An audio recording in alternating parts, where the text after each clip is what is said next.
Comet ISON meteor shower, presented by Science at NASA. Anticipation is building as Comet ISON plunges into the inner solar system for a close encounter with the Sun in November 2013. Blasted at point-blank range by solar radiation, the sun grazer will likely become one of the finest comets in many years.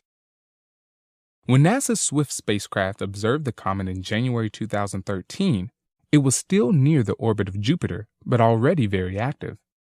More than 112,000 pounds of dust were spewing from the comet's nucleus every minute. It turns out some of that dust might end up on Earth.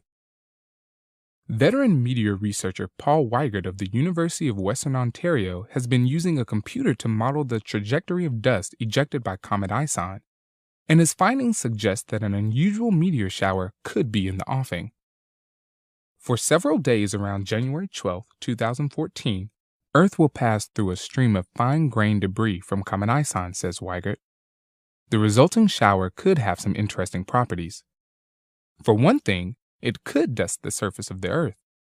According to Weigert's computer models, the debris stream is populated with extremely tiny grains of dust, no more than a few microns wide. They will be hitting at a speed of 56 kilometers a second. Because the particles are so small, they will be rapidly slowed to a stop in Earth's upper atmosphere.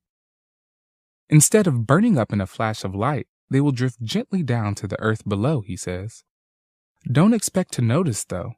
The invisible rain of comet dust, if it occurs, would be very slow. It can take months or even years for fine dust to settle out of the high atmosphere. Another unusual manifestation of the shower could be noctilucent clouds. Noctilucent clouds are electric blue clouds that float high above Earth's poles. Recent data from NASA's AIM spacecraft suggests that they are seeded by space dust. Tiny meteoroids act as nucleating points where water molecules gather. The resulting ice crystals assemble into clouds at the edge of space itself. This is still speculative, but Comet ISON could provide the seeds for a noctilucent display. Electric blue ripples over Earth's polar regions might be the only visible sign that a shower is taking place. Weigert notes yet another curiosity. The shower is going to hit our planet from two directions at once. When Earth passes through the debris stream, we will encounter two populations of comet dust. One swarm of dust will be following Comet ISON into the Sun. Another swarm will be moving in the opposite direction, pushed away from the Sun by solar radiation pressure. The streams will pepper opposite sides of Earth simultaneously. In my experience, this kind of double whammy is unprecedented, says Weigert. Bill Cook of NASA's Meteoroid Environment Office says there's little danger to Earth-orbiting spacecraft. These particles are just too small to penetrate the walls of our satellites, and they don't stand a chance against the heavy shielding of the ISS.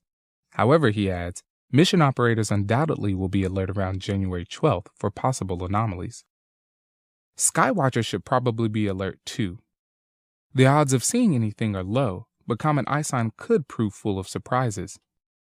For more information about Comet ISON and its visibility from Earth, stay tuned to science.nasa.gov.